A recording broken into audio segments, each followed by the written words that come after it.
Hey, this is Scott, and I swear I'm not doing this on purpose, but every time I try a new pair of headphones, they just get better and better. And it is definitely the case with these, the Mixcder E9.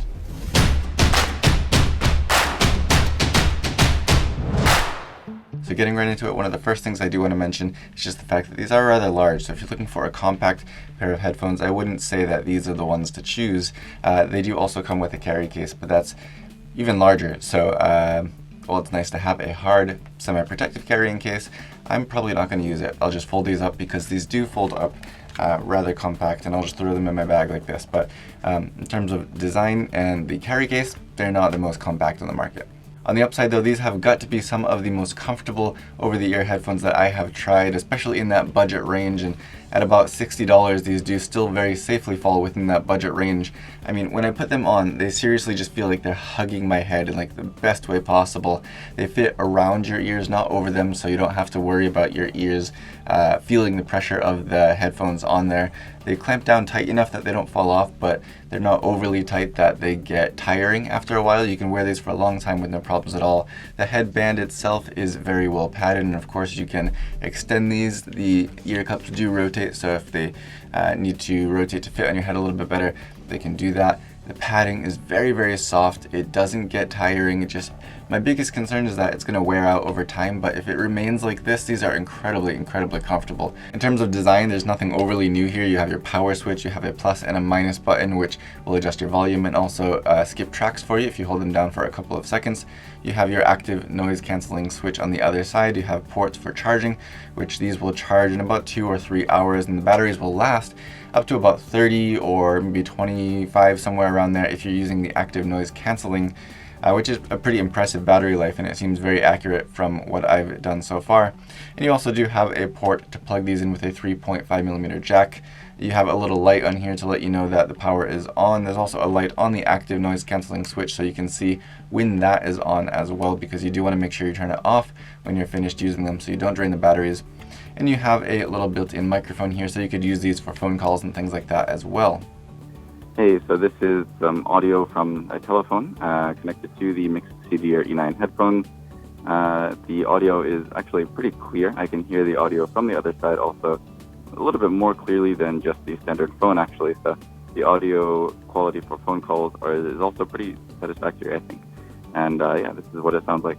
All of those buttons feel great. I mean, they're responsive, they have a good click to them, so that way you know you're actually using them. It's not like some weird, like squishy type of button. The feel of the headphones overall, I mean, the materials, the design in terms of how it looks, everything is absolutely top notch. One of the best that I've seen, again, especially in this budget range. It's very easy to get these connected. You just turn them on and it will show up in your Bluetooth list. You just choose it and you're good to go. And the second and third time and fourth time and so on, if you don't disconnect, it will stay connected, and all you have to do is power them on and you'll automatically be connected to that same device. And the Bluetooth signal has been very stable for me. I forget the exact numbers of how far you can go with it, but I'll put that on screen. And as far as I can tell, it's completely accurate. I've had no problems of the signal dropping out whatsoever, even going from one end of my house to the other. So very good performance there. As for the all-important sound quality, I think that can be kind of a hard thing to judge because, you know, it can be a little bit subjective, and also it will depend on your purpose for using these headphones. If you're using them for sound engineering, you're going to want a different type of sound than you will for listening to just music from your iPhone.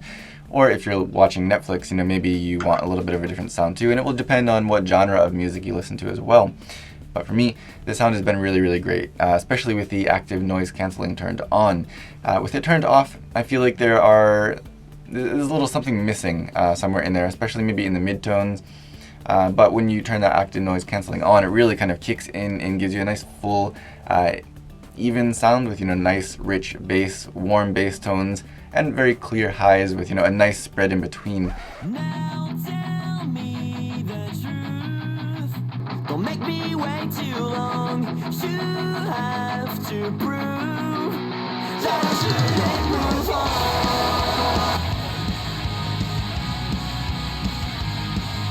on. And I think that's the way that I would personally want to use it, not only for the active noise cancelling itself, but also just for the sound when you have that turned on.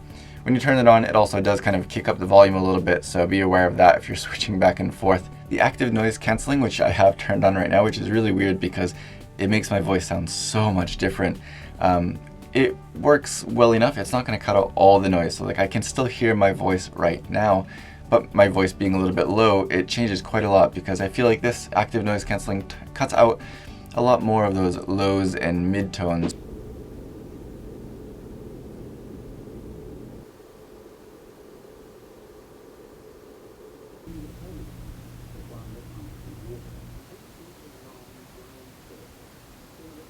So if you have some rumbly noise, maybe if you're on a bus or an airplane and you get that low rumble of the engine, this is going to cut that out really, really well. But some of those mid or high tones, high frequencies can still cut through there. So you can still hear people talking a little bit, but it definitely alters that because it's cutting out those mid to lower tones there.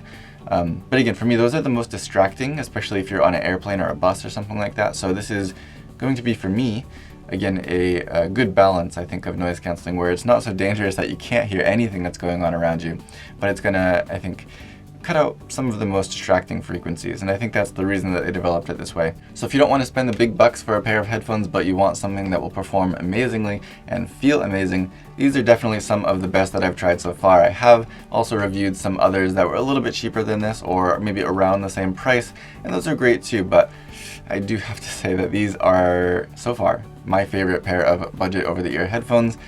The comfort alone is worth the price for me. These are incredibly, incredibly comfortable to wear, and that has been the biggest thing that sticks with me in using these. Just every time I put them on my head, they just feel amazing. And for something like a pair of headphones, I think that's a really huge deal. If you have any questions or comments, be sure to leave those down below and I will do my best to get back to you. I will also have a link for these headphones in the video description, so if you want to check them out, be sure to take a look at that. If you liked this video or found it helpful, don't forget to give me a thumbs up, subscribe to see more in the future, and hit that bell icon to get notifications when new content is uploaded.